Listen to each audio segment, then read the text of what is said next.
வணக்கம். ஆர்ஜி இந்து சேனலினூடாக உங்களை சந்திப்பதில் மகிழ்ச்சி. நாளைய தினம் நிறைய பேர் ஏமாற போறீங்க.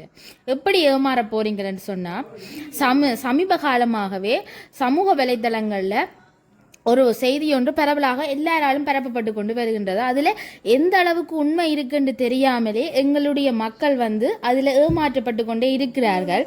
அதைத்தான் இந்த காணொலியினூடாக நான் உங்களுக்கு சொல்ல போறேன். வாங்கோ, காணொலிக்குள்ள போகலாம். திருதியை நாளில் நகை வேண்டினா நாங்கள் நகையை அந்த வருஷம் ஃபுல்லாக வேண்டிக் கொண்டே இருப்போம். நாங்கள் மிகவும் செல்வ செழிப்போடு இருப்போம், பணக்காரராக இருப்போம் என்ற மாதிரியான தகவல்கள் சமீப காலமாக சமூக வலைத்தளங்களில் மிகவும் பரவலாக பரப்பப்பட்டு கொண்டு இருக்கின்றது. இதில் எந்த அளவுக்கு உண்மைத்தன்மை இருக்குன்னு என்னால் புரிஞ்சு கொள்ளவே முடியலை. ஏனென்னா ஒரு மனிதன் பணக்காரராக வாரதோ அல்லது செழிப்புடன் வாழ்வது என்பது அவனுடைய முயற்சியிலேயே தங்கி இருக்கின்றது. மேலும் இந்த அட்சய திருதியை என்றது இலங்கையிலேயே இல்லை. அந்த வழக்கம் இலங்கையில தற்காலத்தில் ஒரு மரபாகத்தான் காணப்படுகின்றது. இது இந்தியாவில் தான் மக்களால் கூட கடைபிடிக்கப்படுகின்றது. என்ற அங்கே இந்து சமய மக்கள் கூட காணப்படுகின்றனர். அவர்களுடைய கலாச்சாரம் வேறு, பண்பாடுகள் வேறு, அவர்கள் அதை கடைபிடிக்கின்றார்கள். ஆனால் இலங்கையில் இவ்வாறான ஒரு கலாச்சாரம் என்றது ஒரு கடந்த 5 வருடத்துக்குள்ளதான் இந்த கலாச்சாரம் ஏற்பட்டிருக்கின்றது.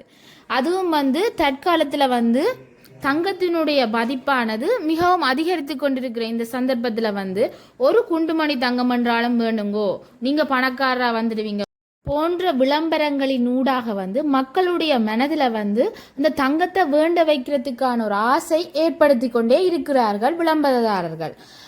இதனால் ஏமாந்து போகிறது மக்கள் மட்டுமே. ஏனெண்டா இதனால் எந்த விதமான ஒரு முன்னேற்றமும் அவர்களுடைய வாழ்வில் ஏற்பட போறதில்லை. மேலும் அவர்கள் கடன்காரராகத்தான் மாறிக்கொண்டிருக்கிறார். ஏனெண்டா கட்டாயம் வேண்டணும் ஏதாவது ஒரு நகையை அடைய வச்சுட்டு ஒரு நகையை வேண்டுவார்கள், இல்லாட்டி ஏதாவது இருக்கிற காசை எடுத்து கொண்டு போய் வேண்டுவார்கள். அந்த சமயத்தில் நிறைய நான் ஆராய்ச்சிகள் செய்து கொண்டிருக்கின்ற சந்தர்ப்பத்தில் தான் நிறைய இந்தியா ஜோதிடர்கள் சொல்லுகிறார்கள், நீங்கள் நகை வேண்டாவிட்டாலும் அந்த நாளில் உப்பு வேண்டினீர்கள் என்றாலே போதுமானது. அது தங்கத்தை விட உப்பு வேண்டுவதென்பது மிகவும் சிறப்பானது என்று கூறுகின்றனர். எனவே தங்கத்தில் உங்களுடைய பணத்தை வீணாக்குவதை விட்டுவிட்டு அப்படி ஒரு நம்பிக்கை இருக்குமானால் உப்பை வேண்டி உங்களுடைய வீடுகளிலே வைப்பதன் மூலம் அந்த லட்சுமியை உங்களுடைய வீட்டுக்கு கொண்டு வரக்கூடியதாக இருக்கும். இது ஒரு நம்பிக்கையே. இது நம்புறவர்கள் மட்டும் செய்தால் போதும். இது எல்லோருக்கும் பொதுவானதாக காணப்படுகின்றது. ஏன்னா உப்பு எல்லோரோடாலும் வாங்கக்கூடிய ஒரு பொருளாக காணப்படுகின்றது.